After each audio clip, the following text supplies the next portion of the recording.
Hey guys, Dr. Smith asked me to make a quick video explaining how to get your camera and lighting set up for your videos for the recognition reception. So I'm going to try to make this as quick as possible and run down a couple things about framing, lighting, and audio that you guys need to know before you go on and make your video.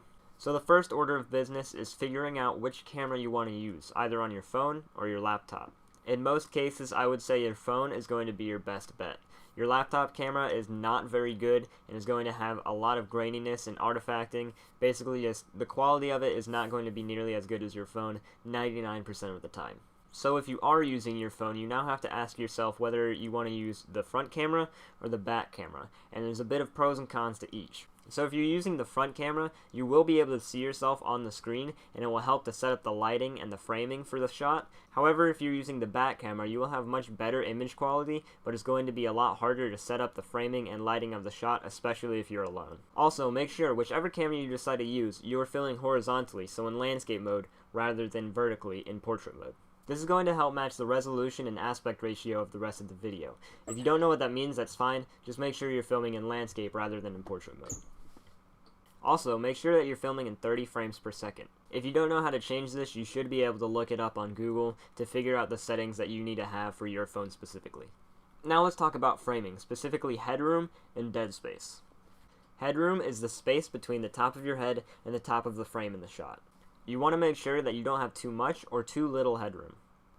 A good way to make sure that you're using the correct amount of headroom is by implementing the rule of thirds. Using the rule of thirds, you can imagine that the frame is cut up into 3 sections horizontally. Then what you want to do is place your eyes either on or slightly above the boundary line between the top and middle sections of the frame. Some phones will have an option to set up a 3x3 grid in the preview window of the shot. This will help you determine where that boundary line is. If you don't have that option, you're just going to have to eyeball it, but don't worry if it's not exact, it's not a big deal. Now let's talk about dead space. Dead space is the area in the shot where the subject is not. You, in this case, are the subject. So this area right here, and the area above my head, the headroom, that is all dead space. In most cases, we want to minimize the amount of dead space that we have, but you also don't want to have too little or it's going to look very awkward.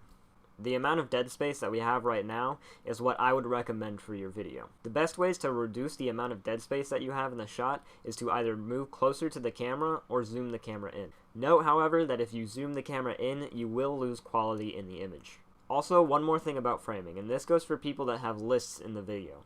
What you might want to do, and this is completely optional, is place your nose on one of the boundary lines between the middle and either left or right sections under the rule of thirds.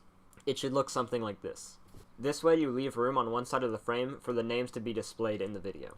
Good, now let's move on to lighting. Lighting is a very important part of the video, as it can have a lot to do with determining the quality of the image that you get. There are a couple ways you can set this up, and I'm going to go through 3 different ways with 3 different lights.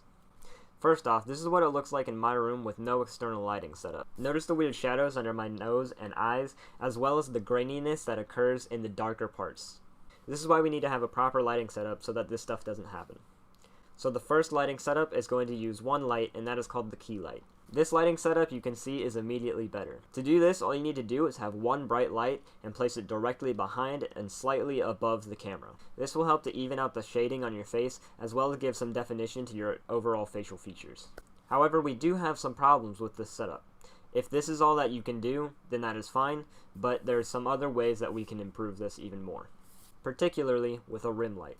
In this case, the rim light is a light that goes directly behind you and will cast light onto the wall behind you as well as your own back. This helps to define the edges of your figure and make sure that you don't melt into the background so that the image doesn't feel two-dimensional. However, depending on the brightness of your lights, you still may have dark shadows under your neck and on the sides of your face that are going to cause image quality problems. In that case, you may want to move to a 3 lighting setup.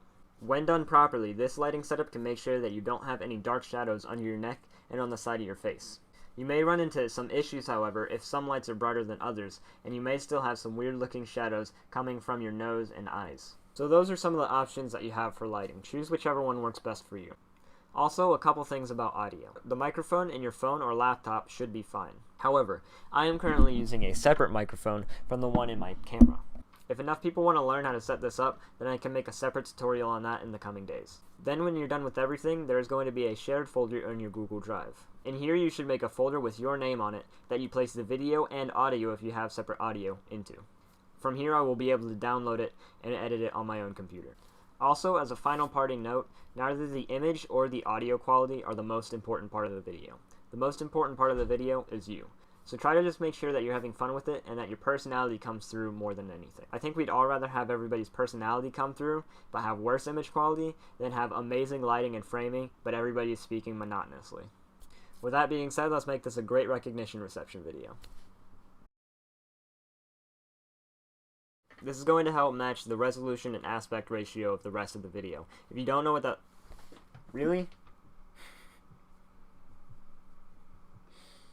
Stop.